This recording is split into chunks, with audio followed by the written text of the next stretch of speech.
नमस्कार, आप देख रहे हैं एसपीएन 9 न्यूज़ और मैं हूं आपके साथ मनीष कुमार सैनी। शनिवार को हरियाणा में 90 सीटों पर मतदान 6 बजे के बाद संपन्न हो गया और उसके बाद कहीं ना कहीं अब देखा जाए तो एग्जिट पोल के यहां पर आंकड़े सामने आते हुए नजर आ रहे हैं। तमाम एग्जिट पोल अब ये दावा करते हुए नजर आ रहे हैं कि हरियाणा के अंदर अब की बार कांग्रेस की सरकार बनती हुई नजर आएगी।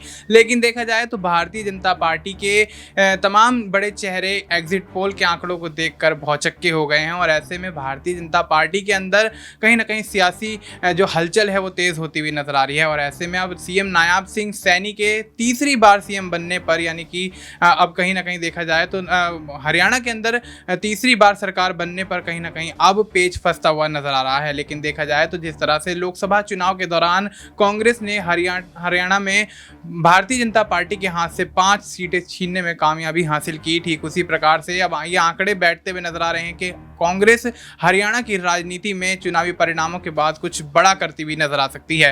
ये तमाम बड़े मुद्दे हैं जो कि हरियाणा की राजनीति में आगे उठने वाले हैं। उन तमाम मुद्दों पर चर्चा करने के लिए हमारे साथ हमारे वरिष्ठ सहयोगी अमन सर मौजूद हैं। सर, बहुत बहुत स्वागत है आपका।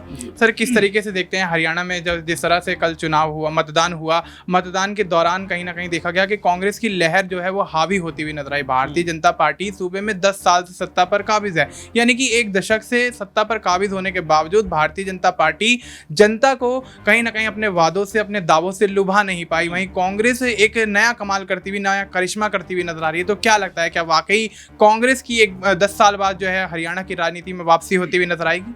देखिए, जाहिर बात है कि यहाँ पर अगर हम हरियाणा की बात कर रहे हैं, जिस तरह के एग्जिट पोल निकल के सामने और जिस तरह से हमने ही बात की उसके ऊपर, ये कहीं ना कहीं लगभग माना जा रहा है और लगभग मानकर चला जा रहा है कि फिलहाल बीजेपी तो सत्ता छोड़कर जा चुकी है, बीजेपी की विदाई लगभग तय हो गई है। और ऐसे में कांग्रेस पार्टी अब जो चर्चा है वो इस बात की कांग्रेस पार्टी कितनी बड़ी जीत यहाँ पर दर्ज करती हुई नजर आ सकती है, क्योंकि अलग अलग आंकड़े हैं। जैसे हम लोगों ने लगभग 50 के आसपास सीटें दी हैं कांग्रेस पार्टी को, वहीं कई आंकड़ों में आप देखेंगे 70 तक भी सीटें दी जा रही हैं कांग्रेस पार्टी ने। एक सुनामी की तरह देखा जा रहा है। वहीं ये भी कहा जा रहा है कि 2005 में कांग्रेस पार्टी को 66 सीटें मिली थी, उसका भी रिकॉर्ड इस बार ब्रेक होने वाला है। तो ऐसे में कई तरह की चर्चाएं हैं, लेकिन हाँ, ये मैं आपकी बात मानूंगा कि बीजेपी को अपनी जिस तरह की योजनाओं को लोगों के पास लेके जाना चाहिए था वो योजनाएं लेके नहीं जा पाए। और राहुल गांधी के एक बार फिर जिस तरह से चुनावी भाषण के जाल में फंसे हैं, वो ये बता रहा है कि बीजेपी के पास अपना कहने के लिए कुछ बचा नहीं है। राहुल गांधी ने अगर माली जलेबी दिखा दी तो पूरी बीजेपी उसी के इर्द गिर्द टूटती हुई नजर आई। और देखिए, जो कहा जा रहा था कहीं ना कहीं अब जो हरियाणा में भी कहा जा रहा है कि अब लड्डू की जगह जलेबी बढ़ती हुई नजर आई। यानी कि आपने बैठे बिठाए एक बड़ा मौका कांग्रेस पार्टी को दे दिया, उनकी हंसी बनाकर, मजाक बनाकर, क्योंकि राहुल गांधी ने बड़ी संजीदगी से कहा था कि जो जलेबी हरियाणा में बन सकती है वो देश के किसी भी कोने में जा सकती है। यानी कि एक बिजनेस मॉडल की उन्होंने बात की थी, लेकिन बीजेपी ने जिस तरह उसकी खिल्ली उड़ाई उससे ये समझ में आता है कि बीजेपी के पास अपना कुछ बचा नहीं है बताने के लिए। लेकिन लोग अब समझदार हो गए, जाति धर्म के नाम पर अब लोग जो है आपके साथ नहीं खड़े होंगे। ये बात खुद बीजेपी को भी पता है, क्योंकि देखिए मनीष, की जब आपकी सीट अयोध्या में नहीं निकल पाई, अयोध्या आप नहीं जीत पाए, तो आप ये मानकर चलना पड़ेगा कि बीजेपी को अब अपना धार्मिक जो कार्ड है उससे अलग हटके जाना पड़ेगा। आप देखिए, अमित शाह जी जब जम्मू कश्मीर पहुँचते हैं तो कहते हैं कि भाई जो मुसलमानों को हम जो है ईद और ऐसे मौक़ों पर सिलेंडर मुफ्त देंगे। वहीं जब आंध्र प्रदेश पहुंचते हैं तो कहते हैं कि भाई इनसे हम इनका आरक्षण वापस लेकर आपको देंगे। तो ये जो दोहरी रीति है, यानी जाति धर्म को लेकर जो बयानबाजी, अब लोग उससे उकता गए हैं। लोग कुछ नया चाहते हैं कि भाई आप हमारे भविष्य को बेहतर क्या बनाने में मदद कर सकते हैं, उसके बारे में बताइए। क्या हमारे बच्चों को अच्छी एजुकेशन मिल सकती है, उसके बारे में बताइए। लेकिन बीजेपी ये सब छोड़कर कहीं ना कहीं धर्म की बात कर रही है, जो अब उन्हीं के लिए कहीं ना कहीं मुश्किलों भरा होता जा रहा है। जी बिल्कुल। तब ऐसे में धर्म की राजनीति करके भारतीय जनता पार्टी जिस तरह से उत्तर प्रदेश के चुनाव में फंसती हुई आई, लोकसभा चुनाव के दौरान फंसती हुई आई, वहीं कहीं ना कहीं अब धर्म की राजनीति भारतीय जनता पार्टी पर हरियाणा की सियासत में भी हावी होती हुई नजर आ रही है। देखा जाए तो जिस तरह से कल सुबह 7 बजे से मतदान केंद्रों पर लोगों का जमावड़ा लगा, लंबी लंबी कतारों में जनता वोट करने के लिए निकलती हुई नजर आई, तो उसको देखकर कहीं ना कहीं लग रहा था कि कांग्रेस की लहर जो है वो कहीं ना कहीं कामयाब होती हुई नजर आ रही है और कांग्रेस की लहर एक बार फिर से हरियाणा की राजनीति में दस्तक देती हुई नजर आ रही है। और कहीं ना कहीं जिस तरह से भारतीय जनता पार्टी माहौल बनाने की कोशिश तो करती हुई नजर आई, लेकिन वो कोशिश में कामयाब किस तरह से हो पाएगी ये तो खैर आने वाले समय में मतदान की जब गणना होगी, मतों की गिनती होगी, 8 तारीख को नतीजे जब घोषित होंगे उसके बाद ही पता लगेगा। लेकिन फिलहाल जो रुझान निकल कर आ रहे हैं वो रुझान यही निकल कर आ रहे हैं कि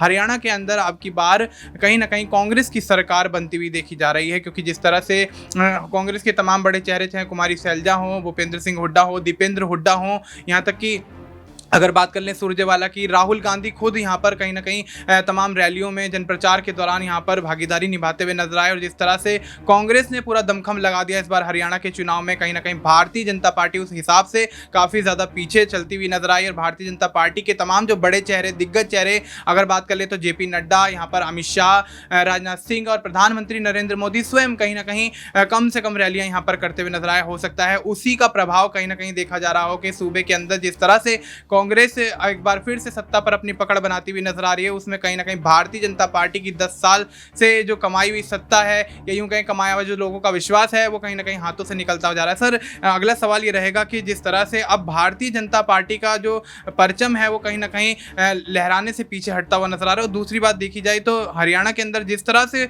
लोकसभा चुनाव के बाद माहौल बनता हुआ नजर आया, उसके बाद कहीं ना कहीं कांग्रेस का पलड़ा जो है वो भारी होता हुआ नजर आया। तो क्या लगता है कि अब वाकई कांग्रेस के अंदर जो अंतर कलह चल रही थी, उसके बावजूद अगर कांग्रेस इस तरह की महारत हासिल करने की तरफ कदम बढ़ाती हुई नजर आती है, तो कितना बड़ा प्लस पॉइंट कांग्रेस के लिए होगा?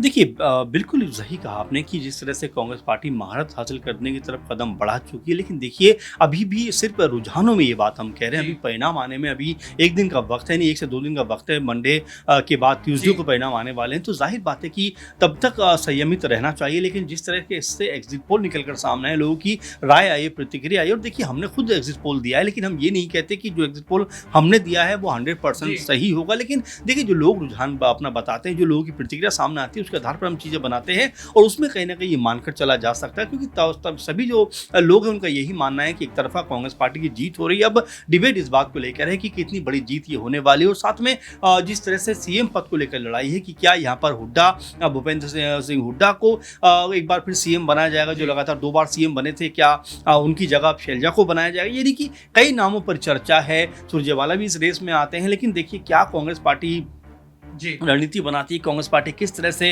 जो है सीएम पद का जो फेस है वो डिसाइड करती है, इन सब चीज़ों में कहीं ना कहीं माथापच्ची देखने को मिल सकती है। क्योंकि ये तो आप मानकर चलेंगे कि हरियाणा में लगभग ये सुनिश्चित हो गया है कि यहाँ पर कांग्रेस पार्टी की सरकार बन रही है। और देखिए बड़ी बात ये भी हो जाती है कि नरेंद्र मोदी जी जो प्रधानमंत्री भी हैं, अमित शाह जो चाणक्य भी हैं, गृह मंत्री हैं इस समय देश के, और बीजेपी के चाणक्य कहे जाते हैं। इसके अलावा चाहे जेपी नड्डा हों, अध्यक्ष हैं बीजेपी के, और भी तमाम बड़े लीडर्स हों, सीएम योगी हों जो उत्तर प्रदेश के बड़ा चेहरा है, वो भी पहुंचते हैं। लेकिन सब जो है प्रभावहीन नजर आते हैं। अगर इतनी बड़ी जीत कांग्रेस पार्टी को मिलती है, तो अब बीजेपी को सोचने की जरूरत है कि भाई आखिर हम अपनी पार्टी को किस दिशा में लेके जा रहे हैं, क्योंकि अब लोग इससे उकता गए हैं, लोगों का मन इससे भर गया है। वही बात रिपीट करते करते जी पीएम मोदी जिस तरह से जो दामाद और दलाल पे बात करते हैं, देखिए 10 साल आपकी सरकार वहाँ पर है। आखिर अगर कोई इतना करप्शन में लिप्त है, इतना कह सकते हैं भ्रष्टाचार में लिप्त अगर पाया जाता है कोई, तो उसको जेल में रखना आपकी जिम्मेदारी। लेकिन 10 साल अगर आप वो नहीं कर पाए, तो कहीं ना कहीं